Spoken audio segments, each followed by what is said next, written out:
චාව් යාළුවනේ අද අපි හදන්න යන්නේ බෙල්ලෝ තෙල් දාලා. අපි බලමු බෙල්ලෝ තෙල් දාන්නේ කොහොමද කියලා මේ මගේ ක්‍රමයට. මම දැන් පෑන් එකක් රත් වෙන්න තිබ්බා. මම දැන් ඒකට දාගන්නවා තෙල් ටිකක්. තෙල් ටික රත් වෙගෙන එනකොට මම දානවා සුදු ලූණු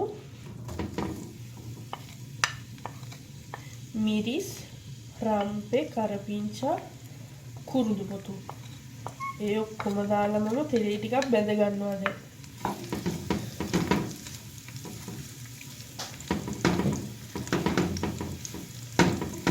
තෙලේ පොඩ්ඩක් බැදලා ඉවරනාට පස්සේ අපි දානවා ඉතුරු තුන පහ ටික.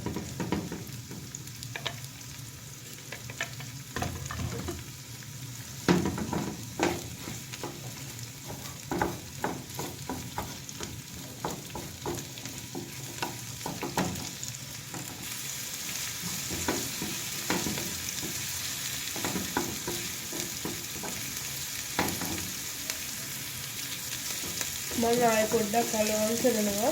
කලවම් කරලා තව ටිකක් බෙදෙන්න දෙනවා. දැන් මට ඕන ප්‍රමාණයට මේක කර වෙලා තියෙන්නේ බෙදිලා තියෙන්නේ ලුණු ටික. මම දැන් එකතු කර ගන්නවා කෑලි මිරිස් කහ ලුණු පොඩ මම එකතු කර ගන්නවා. මම ඉස්සෙල්ලාම එකතු කර ගන්නවා කෑලි මිරිස්. මම කෑලි මිරිස් හැල්වි 2මාරක් එකතු කර ගන්නවා. ඊට පස්සේ මම එකතු කර ගන්නවා ලුණු පොඩ්ඩයි එකතු කරගන්නේ. මොකද මේ බෙල්ලවල හරියට ලුණු තියෙනවා. ඒකින්ද මම ලුණු පොඩ්ඩයි එකතු කරන්නේ. දැන් මම එකතු කරනවා කහත් මම හැඳි භාගයක් වගේ තමයි එකතු කරන්නේ. ගොඩක් එකතු කරන්නේ නැහැ. දැන් මම මේ ටික හොඳට ලිපේ කර වෙන්න පොඩ්ඩක් දෙනවා. විනාඩියක් විතර මෙහෙමම ලිපේ මම කර වෙන්න මේ ටික දීලා ඊට පස්සේ තමයි බෙල්ලෝ ටික දාගන්නේ මම.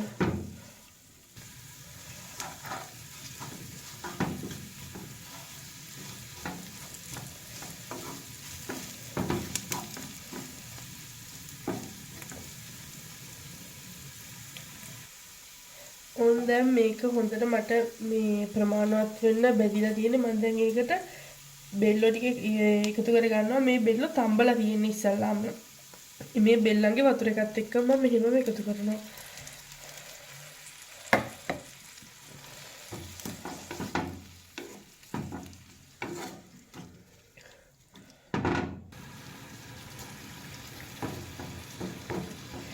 දැන් මේ බෙල්ලෝ එක මම මේක ඉස්ම ටික හොඳට හින්දනකම් මම මෙහෙමම ලිපේ තියලා මේ ලිප ඔෆ් කරගන්නවා. මම දැන් මේකේ ලුණු සැර චුට්ටක් බලනවා කොහොමද කියලා. ලුණුයි සැරයි ගානට තියෙනවා. මම ලුණු ආයෙ දාන්න යන්නේ නැහැ. මොකද මේ බෙල්ලන්ගේ මේ තව ලුණු තියෙනවා. මේක මේ ඉතාලියට ගොඩක් විශේෂ කෑමක් මේ බෙල්ලෝ. මෙහි අය නම් මේ බෙල්ලන්ගෙන් පාස්තා හදනවා. පාස්තා ස්පැගෙටි. ඒ වුණත් මට අද හිතුණා මේකේ පොඩ්ඩක් අපේ ලංකාවේ ක්‍රමයට තෙල් දාලා බලන්න කොහොමද රස කියලා. මම දැන් විනාඩි 2කට විතර පස්සේ ආයෙ බලනවා. පොඩ්ඩක් තාම සුට්ටක් මේ ඉස්ම ගැටේ තියෙනවා. මම ඒකින්ද තව සුට්ටක් මෙහෙමම ලිපේ තියා ගන්නවා. මම මේක වහන්නේ නැහැ. මේක වැහුවොත් වතුර උනනවා. ඒ නිසා මම මෙහෙමම හැරලා තමයි මේක ඉස්ම ටික හින්දවගන්නේ. මම යන්නේ මම ආයෙ මේක බලනවා. දැන් නම් මේක ඉස්ම ටික හොඳට මට අවශ්‍ය ප්‍රමාණයට හින්දලා තියෙන්නේ. ඒ නිසා මම දැන් ලිප ඔෆ් කරනවා.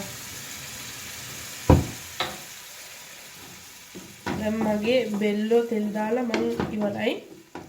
මෙන්න තියනවා මගේ බෙල්ලෝ එක. මෙන්න තියනවා මට ඇති ප්‍රමාණයට ඉස්මත් තියෙනවා. මොකද මේකේ ඇතිලිය රසනෙට මේක තව ටිකක් හිඳෙනවා. මම ඔයාලට කාලා බලලා කියන්නම් කොහොමද රස කියලා. චාෝ.